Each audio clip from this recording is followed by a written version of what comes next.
The Low Carbon Beef Project is a collaboration between Dunbia, FAI Farms and Breedr, supported by DEFRA funding through Innovate UK, to look at dairy-bred beef calves on a regenerative type system. Carbon emissions associated with beef production are a really important topic.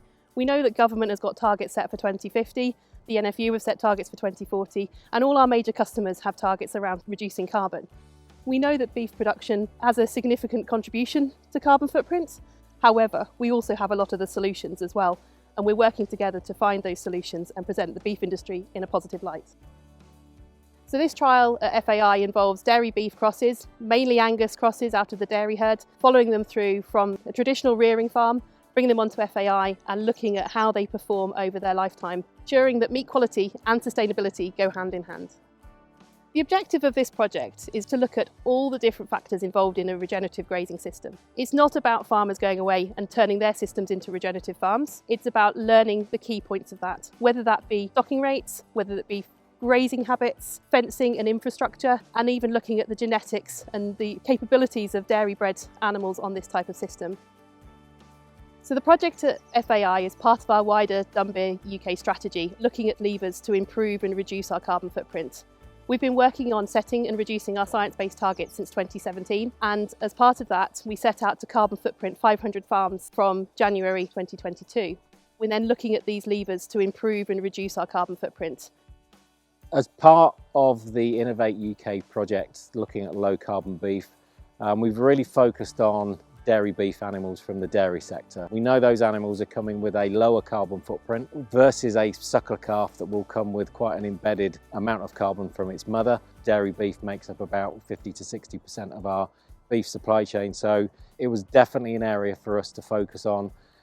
Do those genetics and do those animals stand up in a system like this? And again, part of the project is understanding at what point to introduce them onto the grazing platform, where we need to intervene with certain different management practices to make sure that we're maintaining growth rates at a cost-effective approach.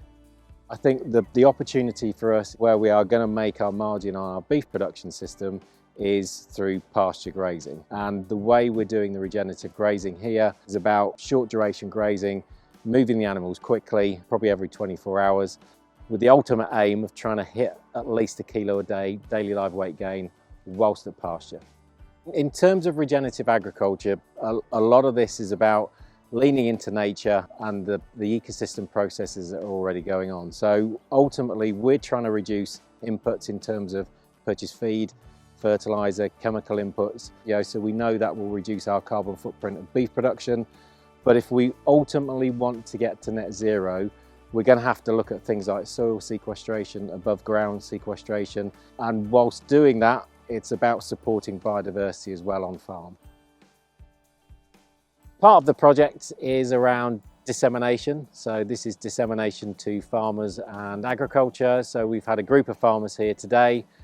We've taken them through sort of our learnings to date, some of the things that went really well or hasn't gone so well. And we ended the day with looking at our grazing platform. The cattle are out to grass now. A lot of interest around the regenerative grazing and the opportunities that presents.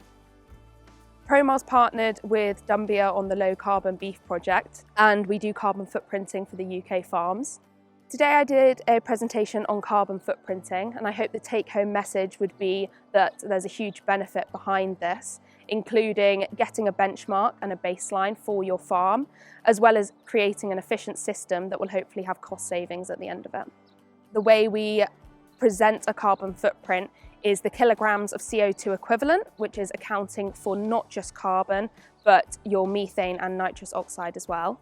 And that will be recorded per kilogram of dead weight. So you can compare a farm that has got 1,000 cattle with a farm that's got 100 cattle, as we're just looking at the efficiency per dead weight of output.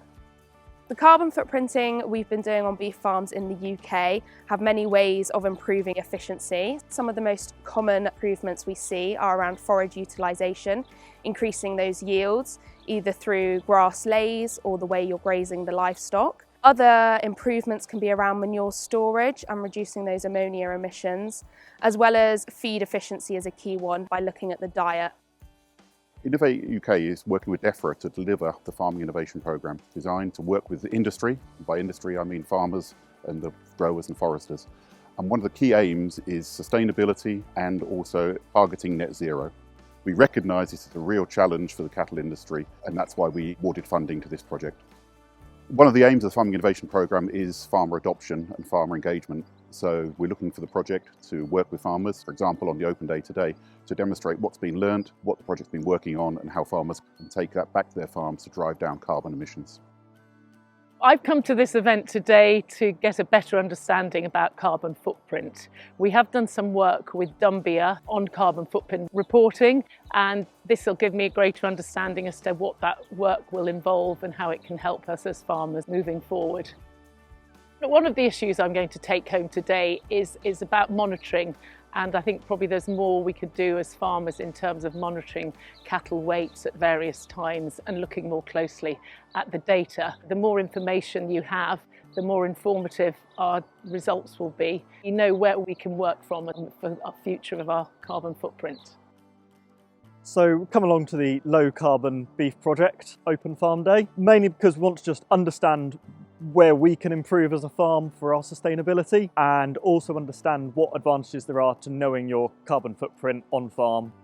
It's been a really fantastic, interesting day so far. I think it's been interesting to see the advantages of using application like Breedr, where you can gather your database of daily live weight gain to see how your cattle are improving, and actually how you can see where your bottom performing animals lie and how you might want to manage them differently.